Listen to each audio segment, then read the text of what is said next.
Buenos días, damas y caballeros. Tengo que decirles que para mí es un honor y un privilegio el poder estar esta mañana en este foro de promoción democrática continental, abordando además un tema, a mi juicio, tan enormemente importante como es el de la semántica y el uso del lenguaje.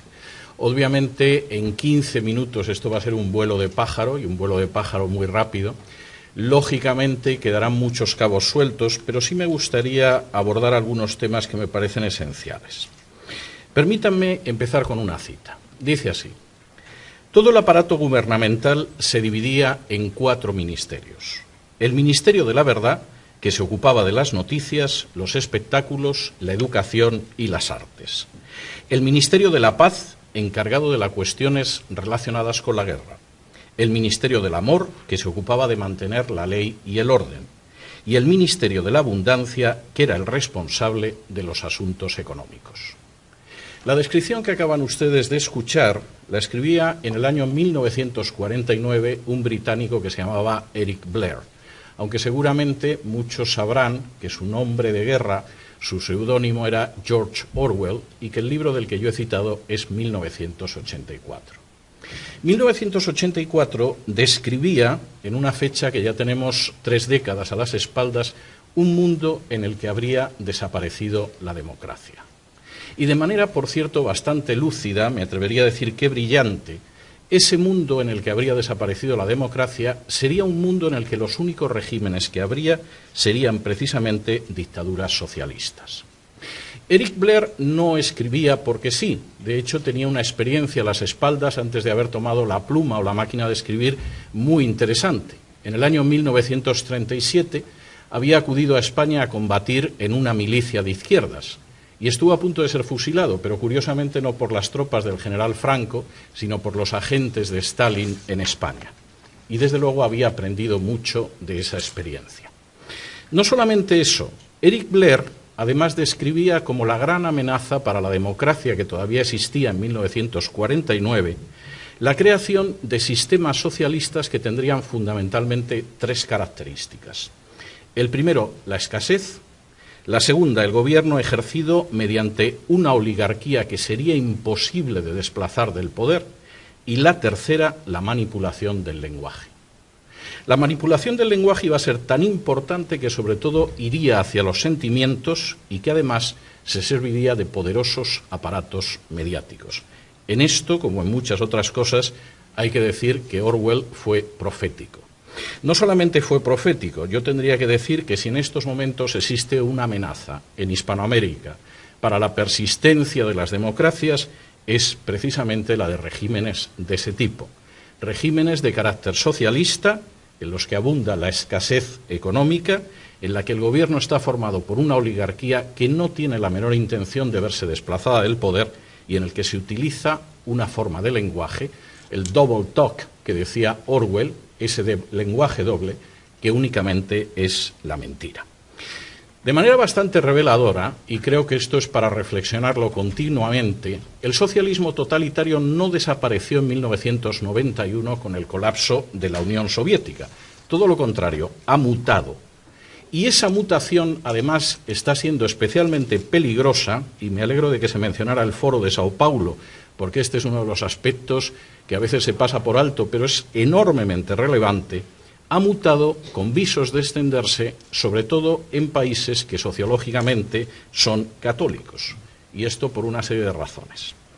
De manera bien reveladora, la base de esa expansión, la base de esa amenaza para la democracia, amenaza real, insisto, y en proceso de crecimiento, aguanta sobre 3 manipulaciones del lenguaje, y son 3 manipulaciones del lenguaje absolutamente orwellianas. La primera, la guerra es la paz.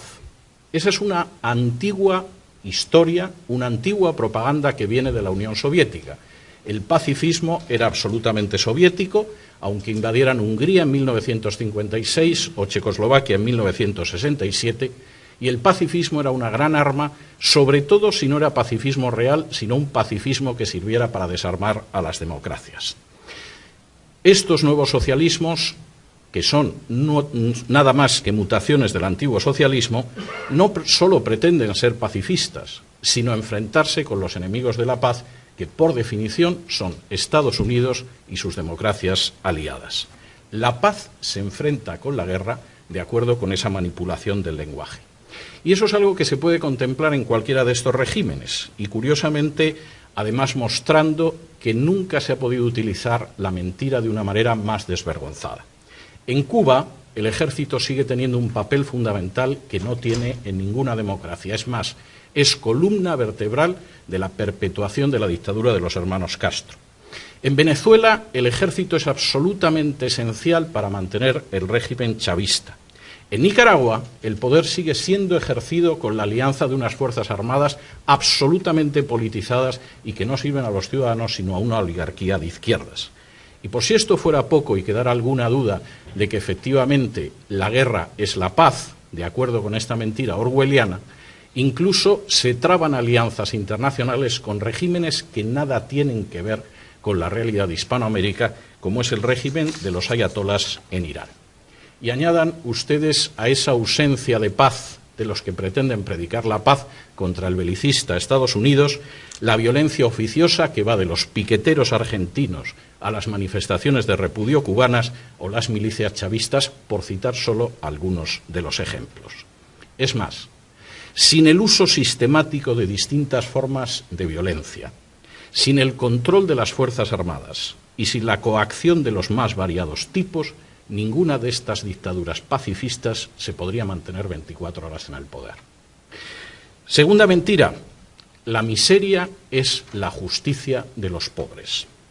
El fracaso del sistema socialista es algo, en términos históricos y objetivos, absolutamente innegable e irrefutable. Solamente las cifras que se publicaron en lo que todavía era la Unión Soviética, en la época de Gorbachov y la perestroika, mostraba que la nación tenía un sistema con unas perspectivas absolutamente miserables para ancianos, enfermos o disminuidos físicos o psíquicos. Es más, la supuesta legitimación del Gulag, si es que se puede legitimar el exterminio y encarcelamiento y esclavización de decenas de millones de seres humanos, no existía. Y eso sucedía en una nación que tenía ingentes materias primas, posiblemente el país más rico del globo en materias primas, un sistema educativo de elevadísimo nivel y cuadros disciplinados y preparados. Asuman ese mismo sistema en naciones como Cuba, Bolivia, Venezuela, Ecuador, Nicaragua o Argentina, que ni tiene esa riqueza, ni esos cuadros, ni ese sistema educativo, y a nadie le sorprenderá la miseria. Pero el recurso a la mentira resulta obligado para disfrazar la miseria y la mala gestión de justicia para los pobres.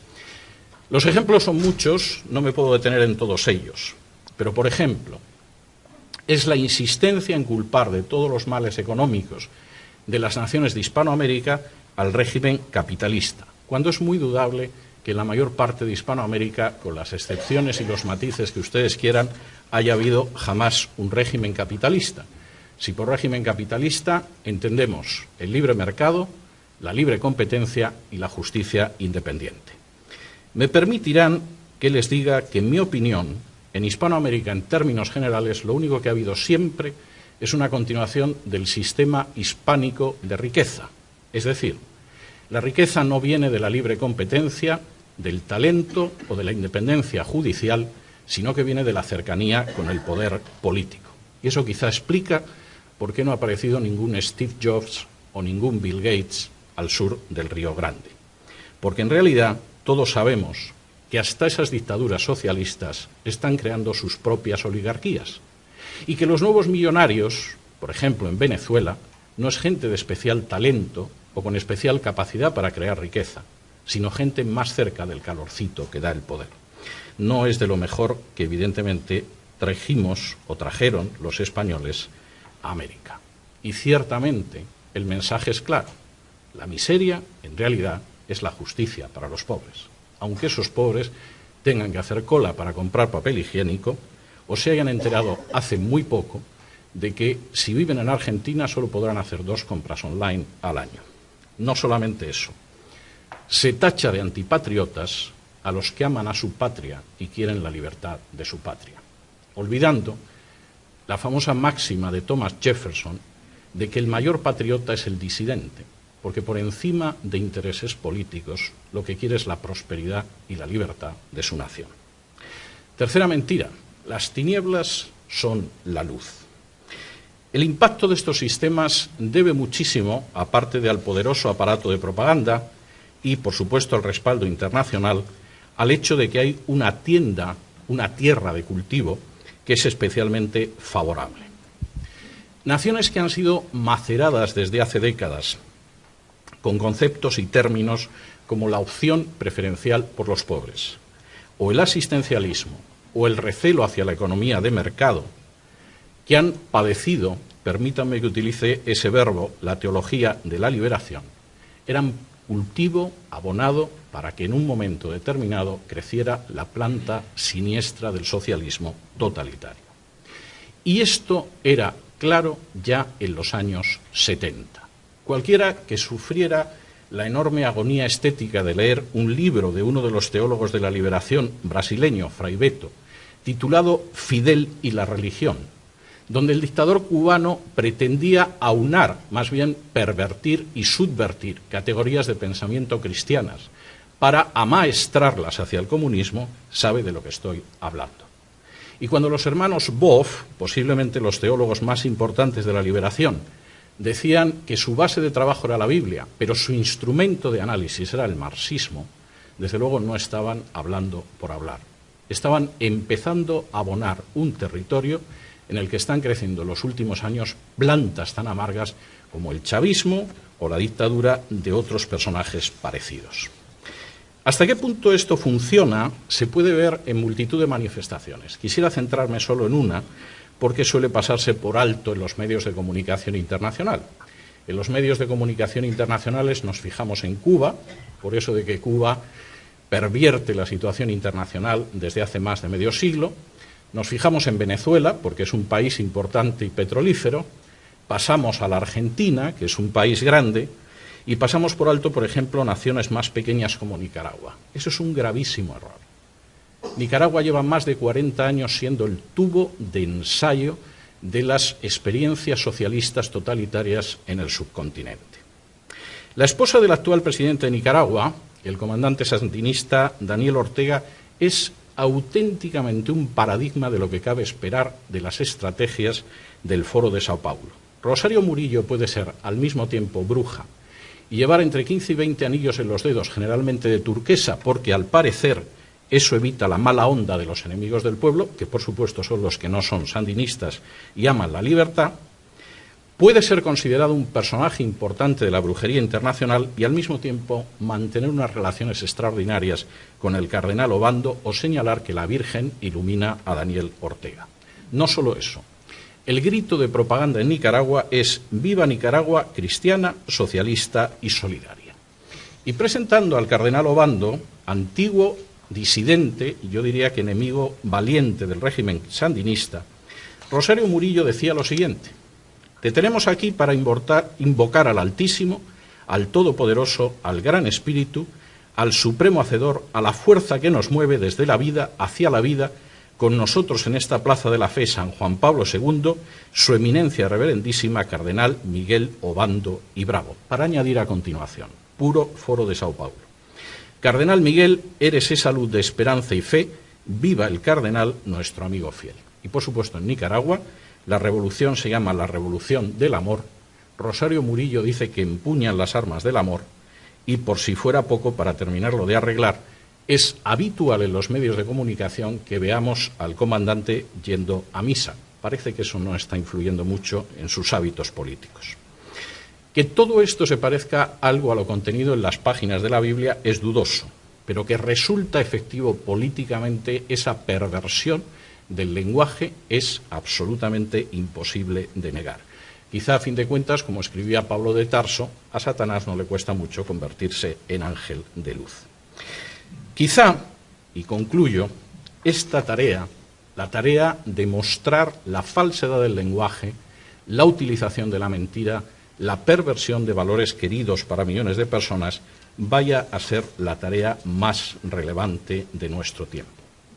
porque implica identificar primero y denunciar y combatir después cómo detrás de los cacareos en favor de la paz se plantan las semillas de la violencia y de la sangre. Cómo detrás de las proclamas de justicia para los parias de la tierra se agazapa un futuro de escasez, de pobreza y de miseria. Y cómo detrás de las apelaciones más nobles del ser humano, como la de justicia, no hay sino una ansia de poder dispuesta a pactar con cualquier instancia para mantenerse despóticamente.